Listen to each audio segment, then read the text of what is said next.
Le sport, les infos, la musique, l'actualité, le tout amusé et servi à chaud pour vous sur Radio Clédou.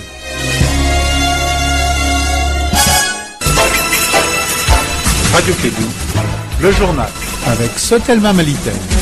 Mesdames et messieurs, fidèles auditeurs et connaisseurs de Clédou de la matinale, on dit au nom de Dieu, à cause de Dieu, avec Dieu et pour Dieu, nous sommes ensemble, musulmans croyants et pratiquants, en cette vendredi matinale. En ce vendredi matinal, on vous dit bonjour, bienvenue et surtout, on vous demande prière et pitié, bonté et sincérité, vérité dans la dignité. Alors bienvenue sur le rendez-vous du bonheur, le journal de Clédou, première édition de la matinale, une présentation de Harouna Ba. Harouna, nous sommes vendredi 17 mars 2017, il est 7h30, temps universel, vous avez la parole. Bonjour Abdoulandan, bonjour à tous, bienvenue dans cette édition. La FIFA suspend la Fédération malienne de football, estimant que le gouvernement a fait preuve d'ingérence en limogeant ses dirigeants le 8 mars dernier.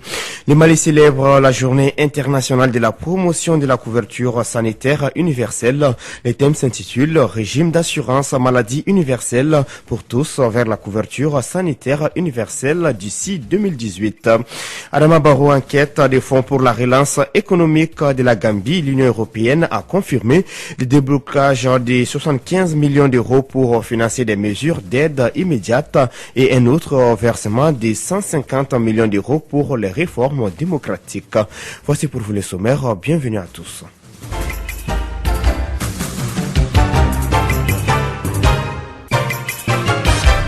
Je vous le disais tantôt, la FIFA a suspendu la Fédération malienne de football, FEMAFOOT, estimant que le pouvoir politique a fait preuve d'ingérence en limogeant ses dirigeants le 8 mars dernier. La FIFA a été mise au courant des décisions du ministre des Sports qui dissolve le comité exécutif de la FEMAFOOT.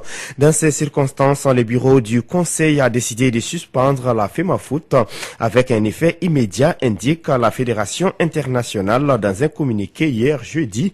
Par conséquent, la FEMAFOOT perd tous ses droits des membres. Cela signifie aussi qu'aucune des équipes représentatives et aucun des clubs affiliés de la FEMAFOOT ne sont désormais plus en droit de prendre part aux compétitions internationales, précise le communiqué. Cette décision implique également que la FEMAFOOT et ses membres ne peuvent plus bénéficier des programmes de développement de la FIFA ou de la CAF. La suspension ne sera levée que lorsque les décisions ministérielles auront été annulées et que le comité exécutif de la FEMAFOOT aura été réinstallé, conclut les communiqués. Sur un autre sujet, régime d'assurance maladie universelle pour tous vers la couverture sanitaire universelle d'ici 2018. C'est le thème national de la journée internationale de la promotion de la couverture sanitaire universelle, célébré tous les 12 décembre. L'événement célébré en différé par les autorités maliennes a eu lieu hier jeudi à Bamako. Il ressort que 85% des Maliens ne bénéficient pas d'une couverture sanitaire universelle. Écoutons Luc Togo, le directeur général de la Caisse nationale d'assurance maladie Canam. Vous savez, depuis 3 ans, le Mali célèbre, à l'instar de la communauté internationale, la journée du 12 décembre, qui est dédiée à la couverture sanitaire universelle. Il s'agit en fait d'étendre le système de prise en charge médicale à toute la population. Aujourd'hui, au Mali, nous avons des systèmes tels que l'AMO, le RAMED, certaines gratuités. Il s'agit maintenant de permettre à toute la population, toutes les catégories, selon que vous soyez pauvre ou riche, d'accéder aux soins de santé en dépensant moins, comme c'est le cas avec l'assurance maladie obligatoire aujourd'hui. Donc c'est ce qu'on appelle la couverture maladie universelle. Donc la journée d'aujourd'hui, c'est pour permettre de mettre un focus sur cette réforme qui est en préparation, parce que moi, je participe en tant que le modérateur du groupe d'experts qui est en train de préparer tous les instruments permettant de mettre en place l'assurance maladie universelle pour d'ici 2018. À l'instant, Nkoudjo Luc Togo, le directeur général de la Caisse nationale d'assurance maladie Canam. Des salles de classe, des toilettes et des forages construits, c'est le fruit du projet d'amélioration de l'accès aux services d'éducation de qualité PASEC dans les 5 premières régions du Mali. Sa mise en œuvre a coûté environ 19 millions de dollars canadiens, financés par le gouvernement du Canada en partenariat avec l'État malien.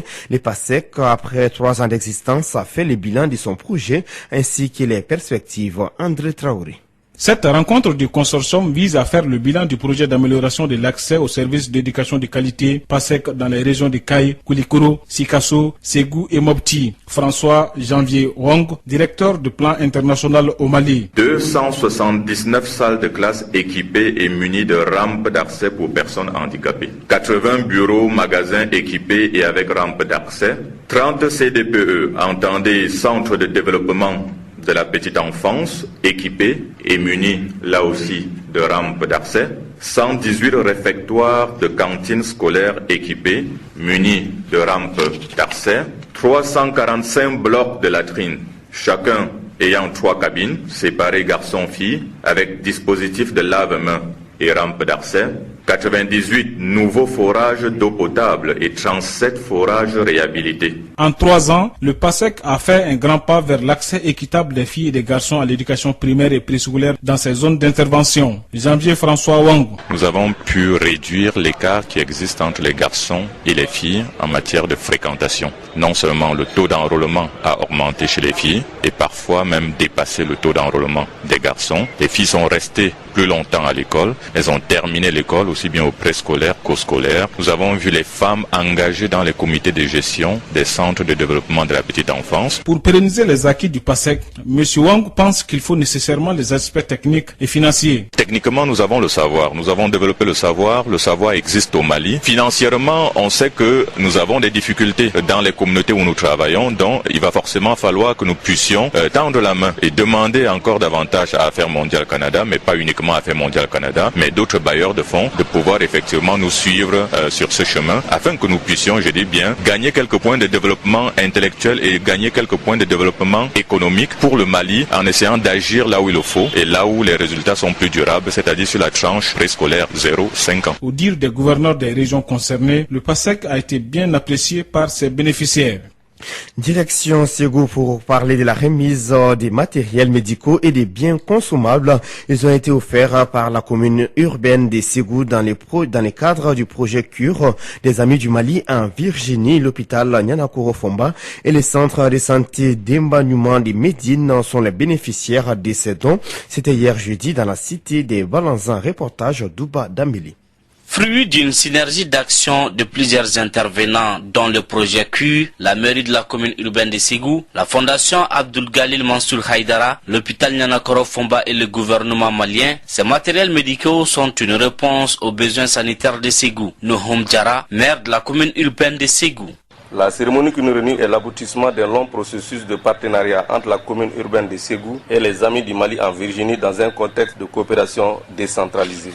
Le projet CURE est né de la première visite de la délégation de Richmond à Ségou au cours de laquelle d'énormes idées de projets ont été émises dont celui-ci. L'acquisition des matériels médicaux de la dernière technologie en faveur de Ségou contribuera sans nul doute à renforcer les plateaux techniques de l'hôpital et du CESCOM de Médine, par ricochet, offrir des soins de qualité aux populations, toutes choses qui favorise l'atteinte des objectifs en matière de santé dans notre pays. Une donation qui vient combler un vide à Ségou. Abdoulaye Sanogo, directeur général de l'hôpital Nianakoro Fomba. Les hôpitaux du Mali sont des structures qui ont une autonomie de gestion et une autonomie financière. Et vu la conjoncture actuelle dans nos États, les subventions budgétaires qui doivent épauler ces hôpitaux ne permettent pas de rehausser le niveau des plateaux techniques à souhait. Donc ce don viendra combler un vide dans ce sens et ça va nous permettre d'améliorer le plateau par endroit et pour pouvoir faire face aux besoins des populations de tous les jours. Ces dons-là qui sont assez variés, on a notamment beaucoup de consommables dedans, des consommables souvent qu'on ne trouve pas sur le marché malien. Il reste donc à faire une bonne utilisation de ces matériels médicaux. Depuis Ségou, Touba Dambélé pour la radio Clédou.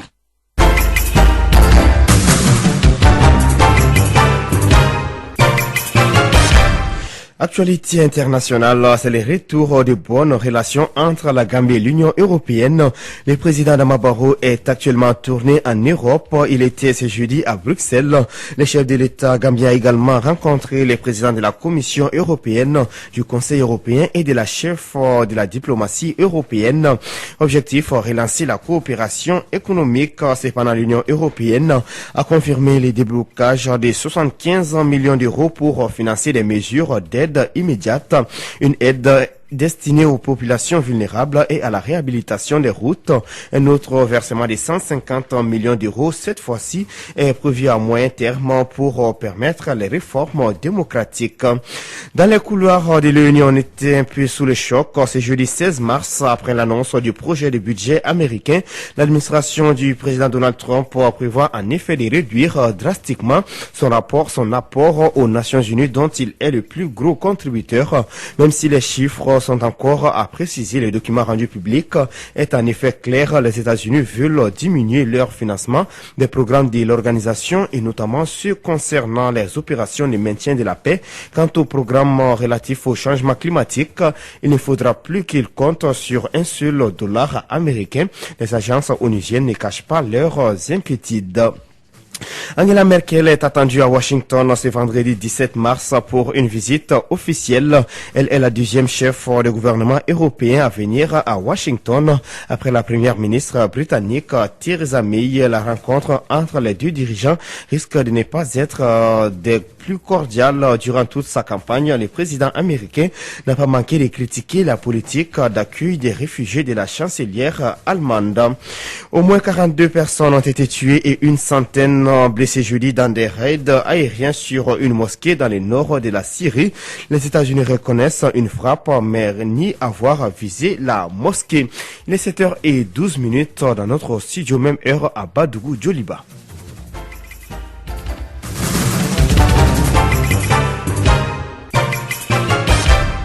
Sur les plans local, la société Énergie du Mali mène une croisade contre les mauvais payeurs des factures d'électricité. Plusieurs institutions et autres services d'État ont été privés d'électricité pour non-paiement depuis 4 ans pour certaines structures. Cette situation représente un manque à gagner pour l'EDM, un déficit qui est estimé à des centaines de millions de francs CFA. Kassim Traoré. La société Énergie du Mali va en guerre contre ceux qui ne payent pas les factures d'électricité. Denis Koné, journaliste au quotidien de Djamana. Mais c'est une situation qui est anormale. L'État en tant que tel, comme les individus, doit s'acquitter régulièrement de ses dettes, de ses factures. En Afrique, ce sont des choses qui se passent comme ça. Mais je pense que normalement, les services étatiques, comme c'est des services étatiques à services étatiques, bon, c'est ce qui fait qu'effectivement, ils n'arrivent pas à le... Mais de toute façon, c'est une situation anormale. Il faut qu'à chaque fin de mois, que les institutions de la République s'acquittent normalement de leurs factures d'électricité, d'eau et puis tout le reste, tout comme les simples citoyens. L'Assemblée nationale, qui est la 3e République du Mali, fait partie des mauvais payeurs, car il y a de cela 3 ans que cette institution n'est pas en règle. Au moment de notre passage au niveau de l'Assemblée, certains députés nous ont fait savoir que la situation a été régularisée. Je m'appelle Dino Bouakare. Pour moi, mon avis sur ça, il faut les couper le courant, parce qu'ils représentent la population. Ces gens-là, on dit qu'ils ne payent pas le courant, il faut les couper dans l'immédiat et qu'ils interviennent dans l'immédiat. La population lambda, nous on n'a pas droit à un mois au crédit de l'énergie et que ces gens-là, soi-disant les représentants de la population, ils ne payent pas leur courant, donc on doit les couper le courant. Cette situation de factures impayées au niveau des institutions et départements ministériels du Mali peut être traduite comme une faille de la gestion des affaires actuelles du pays. C'est ce que nous explique le journaliste Denis Koné. Bon, il faut dire que les affaires sont vraiment mal gérées. Ce ne sont même pas seulement dans le domaine de l'électricité, mais il faut dire aussi dans les autres domaines. C'est vraiment une mauvaise gestion, une mauvaise gouvernance, c'est tout. L'État aussi doit s'acquitter normalement de ses factures. Vous voyez, c'est ce qui fait qu'effectivement, c'est ce qui met également l'EDM dans le pétrin. Bon, vous parlez des factures de 100 millions. 100 millions, c'est trop. 100 millions dans la caisse de l'EDM, ça peut aider l'EDM à réparer certaines installations. À la société Énergie du Mali, la direction ne veut pas se prononcer sur cette opération, car des agents sont toujours sur le terrain. Après les avertissements, ils doivent aussi enlever le compteur des mauvais payeurs. Un mot de sport avant de refermer ce journal foot africain. Les Malgaches, Ahmad est désormais le nouveau président de la CAF, la Confédération africaine de football, à la place de Issa Hayatou. Il a été élu hier jeudi à Addis Abeba. Les Malgaches a battu Issa Hayatou 34 voix contre 20. Les Camerounais Hayatou étaient au pouvoir depuis 1988, soit 29 ans de règne.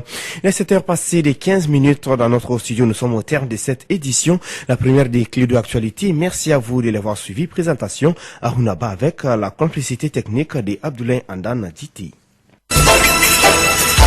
Radio Kédou, le journal avec Sotelma Malitaire.